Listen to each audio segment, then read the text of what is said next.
So a few days ago, Isaac Arthur posted a video about post-scientific civilizations.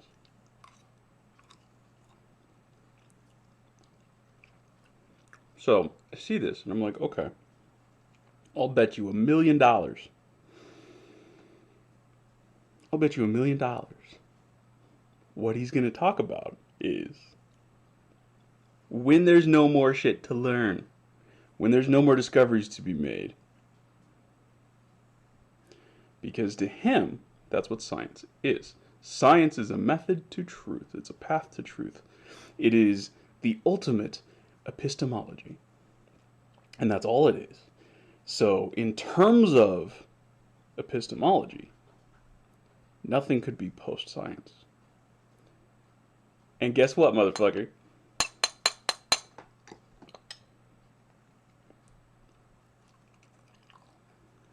That's exactly what he said. So, I replied in the comments, and this isn't rude. This isn't me being a jackass. I'm just telling you the truth as far as I can discern it. As expected, you've completely misidentified what post-science even is. Science is a religion. Specifically, a monotheistic Abrahamic religion so closely modeled after Christianity that it's almost not wrong to say it's just a branch of Christianity. Primarily, the changes superficial are... I have another piece of rabbit. Hang on. Let my tongue figure this out. This shit's good. Oh yeah.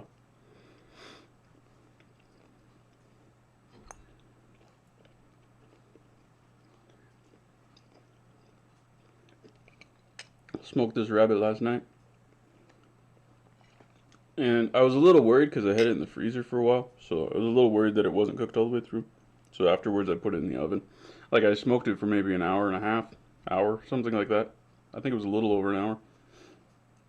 And it looked good on the outside, and I didn't see any like red juice or anything, right? So probably okay.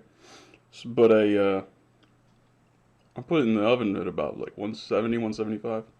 You know, just hot enough to make sure that any microorganisms that it might be in there will be dead. See, I know some science, motherfucker. And left it in there for about, it was probably about a little over another hour. And it's the best cooked rabbit I ever had. I'm gonna do it that way, because it used like one fair-sized log to smoke it. I didn't really want to use more than that. And then it just sits in the oven at a low temperature, which is a pretty small amount of electricity, really. Hell yeah. And I made some fry bread, some chili, and some cheese. I made all of this. So, just like... It's not a Navajo taco. It's not that good. But Indian tacos, maybe. It's alright.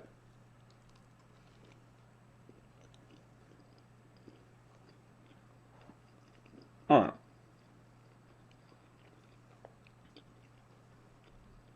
Holy shit. Primarily, the changes to it are superficial. For instance, boom.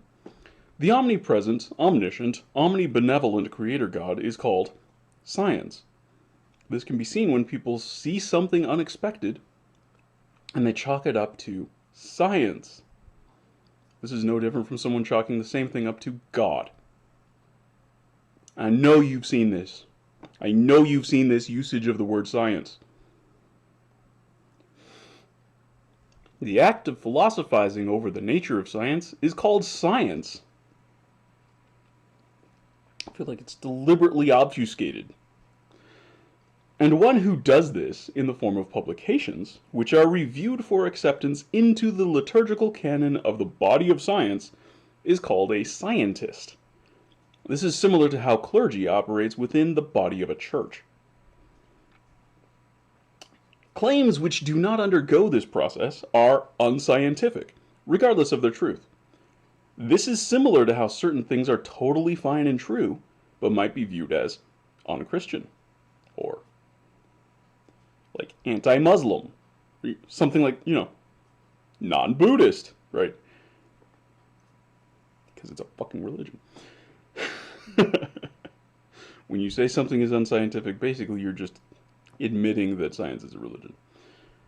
There is a massive devoted lay community which perpetuates the status and viability of science. This is the same for all religions. Fundamentally, science, even when falsely abstracted down to an epistemological approach, is simply a branch of philosophy with a devoted community. By definition, that is a religion, and the community supporting it is a cult. This is not derisive, it is simply true. This is where we get words like culture. What is culture? Think about what culture is. Culture is the product of the communal behaviors of a cult. Right? If everybody was behaving differently, you don't get a culture. If people start behaving the same way, thinking the same way, well, now they produce a culture. And in doing that, they are a cult. This is not a bad word. It is simply the correct word for this.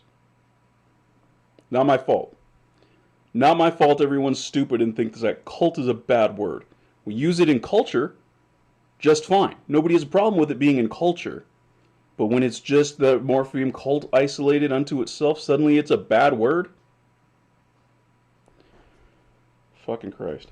The propaganda of science claims that it has a unique path to the truth. Make sure I don't scroll past this so I can still read it. This is characteristic of religions, and in all cases, it's false. Rigor occurs. Let's see. Yeah, that is the same one. Rigor occurs even when nobody's striving for it, because only certain things actually work in reality. Thus, it's obviously preposterous that science has monopoly on rigor and truth. The propaganda of science also claims that it is uniquely virtuous for changing its views on things as new evidence becomes available. Science is uniquely virtuous because it changes its views on things as new evidence becomes available. Think about that for a second, while I have some more rabbit and a bean.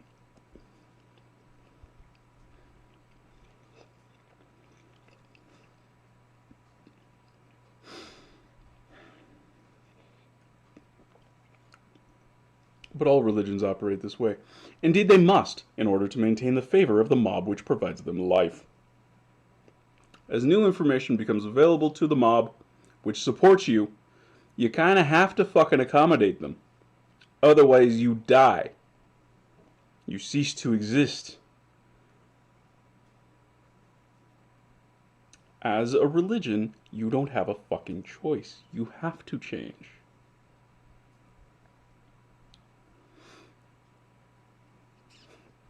Science kicked off at the same time as the Protestant Revolution, for exactly the same basic reasons, and because of exactly the same basic technology. And it thrived most in the context of civil wars revolving around the Protestant Revolution. Take, for instance, the entirety of Isaac Newton's life and works. What did he do mostly? It wasn't science. But what made him possible? Printing presses, and a willingness to abandon traditional views while retaining a traditional structure to frame those views within. What made the Protestant Revolution possible? Printing presses and willingness to abandon traditional views while retaining a traditional structure to frame those views within. It is the same traditional structure, mind you, that science is operating within, and Protestantism is operating within, and Catholicism is operating within. It's the same fundamental traditional structure. It is simply the claims. Some of the views within that structure differ, but the structure remains the same traditional one.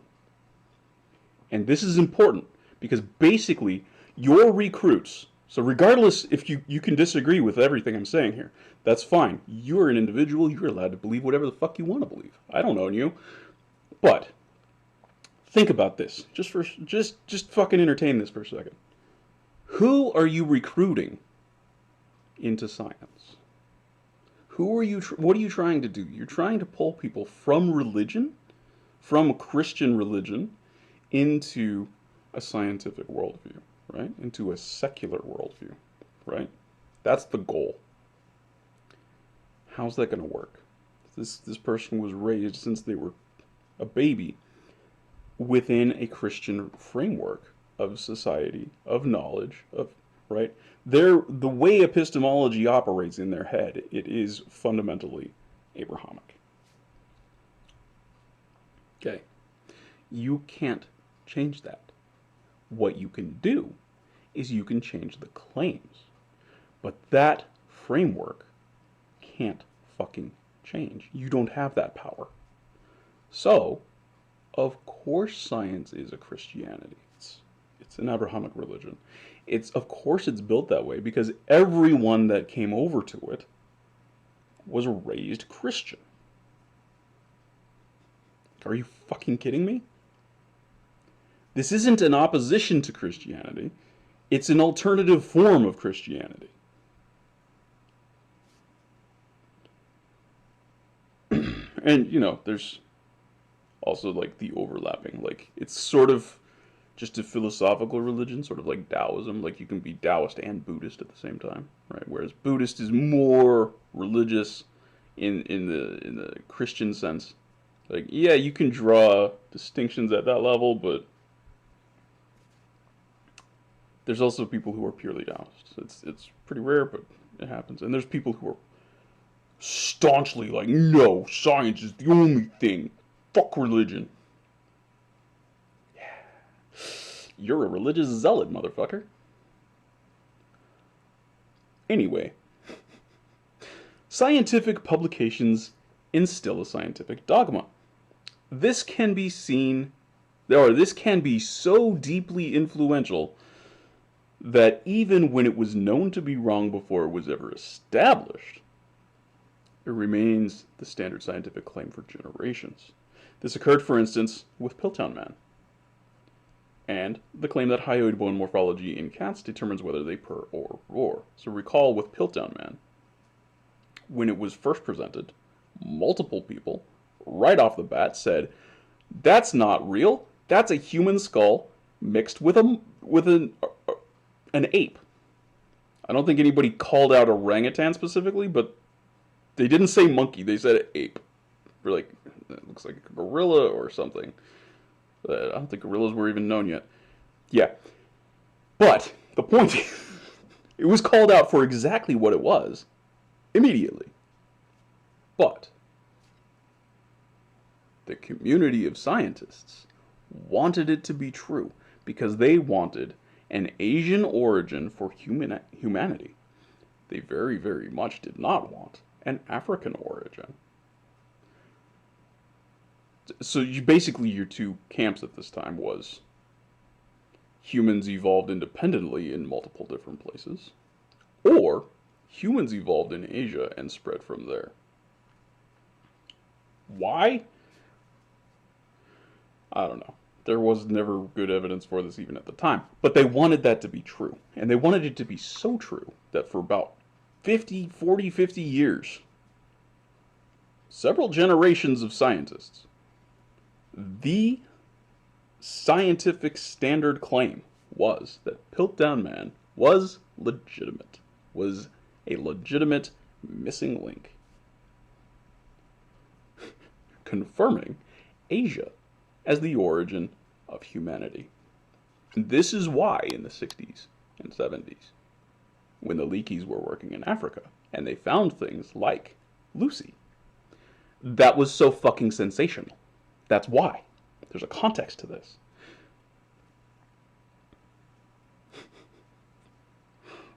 Yeah. And it's also why Tongchild and multiple other Australopithecines that were discovered in the early 20th century were widely rejected as just being chimpanzees. And it took the it took the very public humiliation of outing Piltdown Man as a hoax, plus somebody actually going to Africa and doing way more field work there, in addition to what had already been done, which should have been sufficient, to actually demonstrate, no, Australopithecus was real. This is a real fucking thing. This is a real probable human ancestor, or at least cousin or something. It's much more like us than any other ape. The whole thing is a fucking joke when you look at it in retrospect. It should be. This should be an absolutely humiliating counter example to the propaganda of science. Because, fucking Christ. Are you serious? But no, it just gets swept under the rug. Didn't happen. Even when Piltdown Man was revealed as a hoax, right? One, the method they used, the dating method that they used, was invented something like 40 or 50 years before Piltdown was presented. Which means they could have dated it with the same method that they ultimately did date it with. They could have dated it immediately. They chose not to. For another 40 or 50 years. I think it was like 41, something like that. It was 53, I think, when it was finally dated. 52 or 53. And I think it was 1912? So 40 years, I think? Yeah. But, basically what happened when it was revealed, when they did actually finally do this, one guy got thrown under the bus for all of it. And he wasn't even involved in the hoax in the first place. He was simply the curator of the thing. And he's the one that was blamed for all of it. But yeah, science is great. Okay. And that's just one example. One example. Of many. Many, many, many, many, many. One example. I'm giving you one example so that you can see it in detail. But there are many others. I'm not cherry picking. I'm simply giving you one example of many. And if science operated the way that it claims it does, even this one example shouldn't exist. Not in the way that it does, right? Like, mistakes occur, sure, but this is far beyond a mistake. This was basically conspiracy at all levels, all the way through, right? Because you have people, when the hoax was perpetrated, you have people saying, this is a hoax. And then the majority of scientists working in the relevant fields chose not to it wasn't carbon dating, it was fluoride? Whatever. They chose not to chemically date it. They actively chose not to chemically date it for like 40 fucking years, for like 2 generations. They actively chose that because if it were real, it suits what they want perfectly. And if it's fake, god damn it. Now we have to go do real work. So of course they won, right? So that's a conspiracy. 100% guaranteed conspiracy. And then when it was actually finally chemically tested, with a method that was available something like 2 generations before the hoax was even perpetrated, when they finally did that chemical testing, and it came out that it's a hoax, the entire community that had been sitting there like, oh, this is exactly what we want. We love Piltdown Man to be real. Ooh. All of them were just like, oh, we knew it all along. This guy perpetrated a hoax on us. He totally bamboozled us, and it wasn't even that dude in the first place. He was simply the curator of the fucking thing. He wasn't even alive when the hoax was perpetrated. He was younger than Piltdown Man. Even though Piltdown Man wasn't real, he was still younger than Piltdown Man. Like, fucking Christ. This is what you see as virtuous? This is your Your ideal epistemological approach? This is your ideal method for finding the truth? Fuck off. Oy. Okay. Dogmas are characteristic of religions. And, most hilariously, alleged by the propaganda of science to be avoided by science. Oh, science isn't about dogma. Like, fuck it isn't. Oh, there is a notion of a good scientist and good science. This was actually one of the last things that I managed to get rid of in my own thinking of all of this. This was difficult for me to understand, to get through, but yes. But in practice, this is always fallacious. Because all scientists who are employed are equally good. And all science which is published is equally good. Because the standard is, are you a scientist? The standard is, did you get published? Because it met peer review. It met the requirements of peer review and it got published.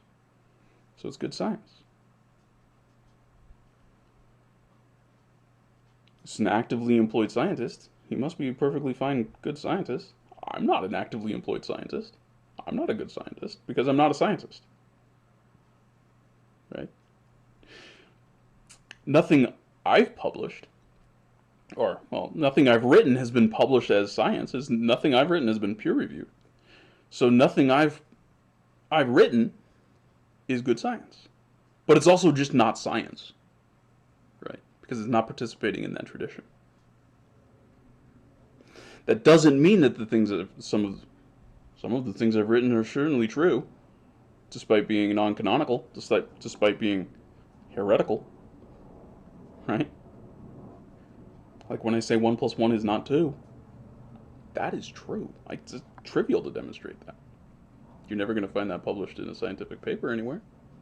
That's never going to meet peer review. There's no fucking way that's going to meet peer review. But it's true. And you can demonstrate it easily. Since science, as an industry, is fundamentally a publication industry designed to maintain the cult's reverence for their god, science. Thus, post-science will not be about having no new things to learn, discover, or invent. Because that's not what science has ever been about. Learning, discovery, and invention absolutely happened before science, and in spite of it. Indeed, they happened before life even began. And, let's see, since whatever the fuck it is which triggered abiogenesis can very accurately be viewed as a pivotal invention, discovery, learning, however you want to view it, in the history of the universe from our perspective as living things. Think about that. Think about that. Discovery, invention, and learning are so basic to the way shit works that it happened before life existed, and it's the reason life exists in the first place. Think about that. And this is actually fundamentally why, if you are a member of the cult of science, it is necessarily true that you believe science is God. Creator God. Because how could you possibly rectify this? What could you say was happening here? If science is what makes everything happen, then that has to have been an act of science. Which means, you should carry it one step further. In that worldview, science is God. In a literal, monotheistic, Abrahamic sense. Necessarily. It's inescapable. But no. Instead, post-science will simply be any religious movement which comes as the result of schism within the religious community of science. Just as Lutheranism is post-Catholic, Catholicism is post-Orthodox, and Orthodoxy is post-Judaism. Not to be confused with Orthodox Judaism, or Orthodox Christianity. Very much the same way. And Islam is post-Judaism as well. Like, you can have multiple branching points at multiple times, right? It can be complicated, right? Like I mentioned, Protestantism and science basically appeared simultaneously, and for the same basic reasons. And they sort of fed each other.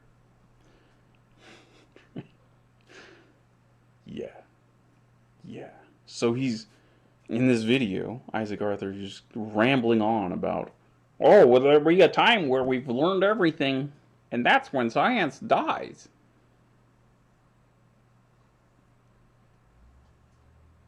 No, on multiple counts, because, as you can notice from my list, Catholicism still exists, despite Lutheranism being post-Catholic. Orthodox Christianity still exists, despite Catholicism being post-Orthodoxy. Judaism still exists, despite Orthodoxy being post-Judaism. Right? And within Judaism, you have myriad branches. And within Orthodox Christianity, you have myriad branches. They continue to exist and evolve.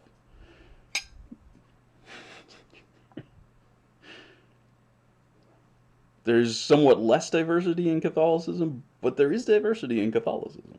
Like, if you, for the most part, they're Roman Catholic, but there are other versions of it that are within what they would say is like the body of Christ, or whatever. I haven't studied in a while. I'm unfamiliar.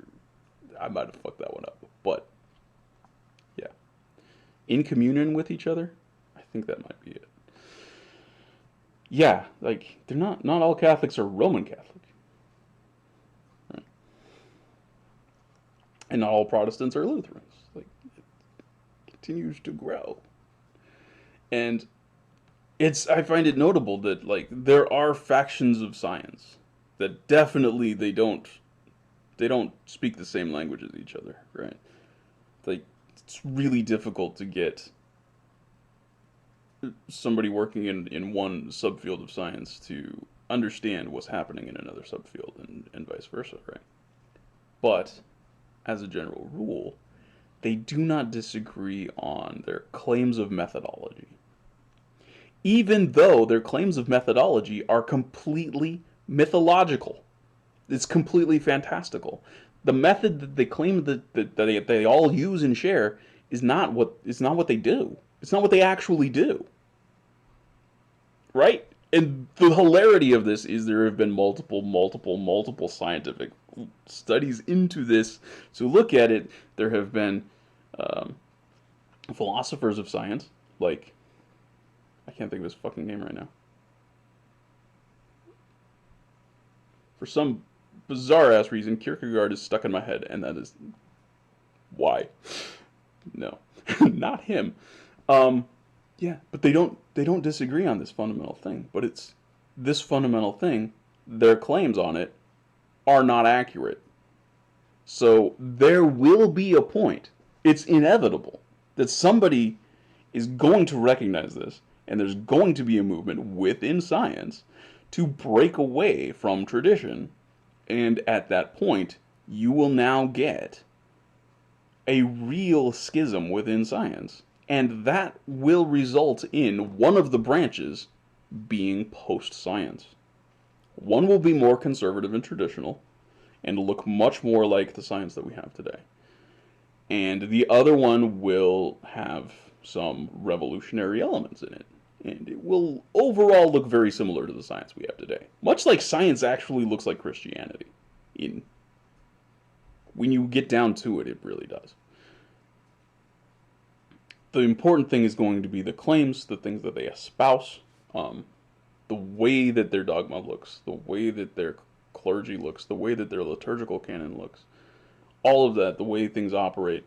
It's going to change. Could be in 100 years, in 200 years, who knows? But it's gonna happen. And that's what post-science is going to be. It's not gonna be once we've run out of stuff because science is the only way to do it. Okay, you crazy religious zealot. No. Like I said, I'm not being rude. I'm not being mean. I'm just saying this is how it really works. And it's when you see it, when you allow yourself to understand it, it's really obvious that it's there. And there's far more details to it that make it look like an Abrahamic religion than what I noted. I just noted a collection of things that I think are sufficient to make the case. There's definitely more to it than that. But